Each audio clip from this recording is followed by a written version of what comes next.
La séance est reprise. J'appelle maintenant dans le texte de la commission les articles de la proposition de loi. Et nous avons un certain nombre d'inscrits, mais nous allons commencer par M. Pierre Morel-A-L'Huissier, rapporteur de la commission des lois constitutionnelles, de la législation et de l'administration générale de la République. Merci, Monsieur le Président. Cet article ne comporte pas d'amendement et donc, à titre tout à fait exceptionnel, puisque nous avons consacré 9 heures de discussion au Conseil d'État, je voulais apporter quelques précisions. Je voudrais quand même dire d'abord à André Chassaigne, au nom de la ruralité, vous auriez pu faire un petit effort complémentaire. J'ai bien entendu vos propositions, j'ai bien entendu votre argumentaire, mais faites encore un petit effort parce qu'on pourrait arriver à une entente totale sur les bancs de cette Assemblée pour le bien des sapeurs-pompiers volontaires. Vous ne pouvez pas être contre cet aspect. L'article 1er de la dite proposition de loi tend à remplacer l'article 1er de la loi du 3 mai 1996 pour donner une définition à ce jour manquante de l'activité de sapeur-pompier volontaire et préciser le cadre dans lequel elle s'exerce.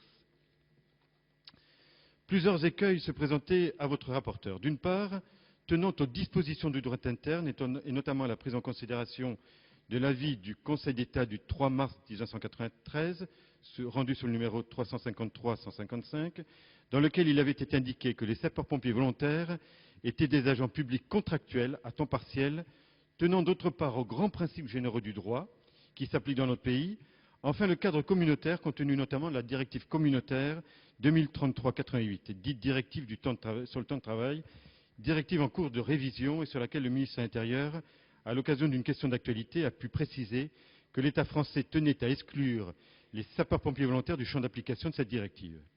Lors de l'examen par le Conseil d'État, il est clairement apparu, et c'est chose importante, que le législateur gardait toute latitude pour définir le cadre d'exercice de cette activité.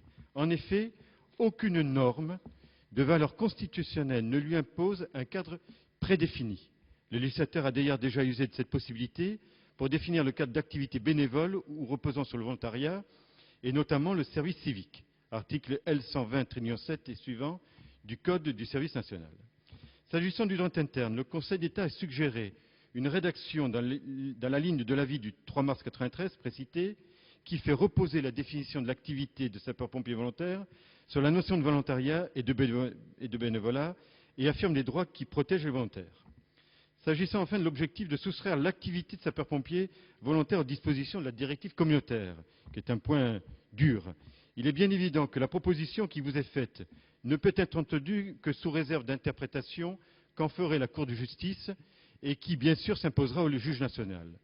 Comme le rappelle la Cour, cette harmonisation au niveau de l'Union européenne en matière d'aménagement de temps de travail vise à garantir une meilleure protection de la sécurité et de la santé des travailleurs en faisant bénéficier ceux-ci de périodes minimales de repos, notamment journaliers et hebdomadaires, ainsi que de périodes de pause adéquates et en prévoyant une limite maximale à la durée hebdomadaire de travail. S'agissant du repos journalier, l'article 3 de la directive 93/104, recodifié par la directive 2003/88, prévoit que les États membres prennent les mesures nécessaires pour que tout travailleur bénéficie au cours de chaque période de 24 heures d'une période minimale de repos de 11 heures consécutives. Pour les services de garde, la Cour de justice des communautés européennes a précisé que ces derniers doivent être considérés dans leur intégralité comme du temps de travail au sens de la directive 93/104, indépendamment des prestations de travail réellement effectuées. La révision de cette directive est en cours. La Commission a publié une communication portant sur la première phase de consultation des partenaires sociaux relative à cette révision, le 24 mars 2010, puis sur la deuxième phase. Cette communication fait mention de la position des organisations des sapeurs-pompiers volontaires de France, en soulignant qu'elles souhaitent voir assouplir les règles concernant les périodes de repos, afin de conserver la formule traditionnelle du travail posté sur 24 heures, qui est jugée adaptée aux besoins spécifiques des services de lutte contre l'incendie.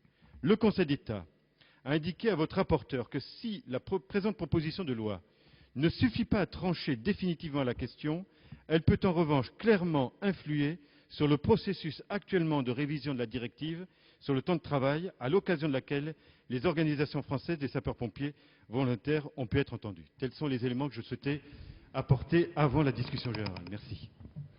Merci, monsieur le rapporteur.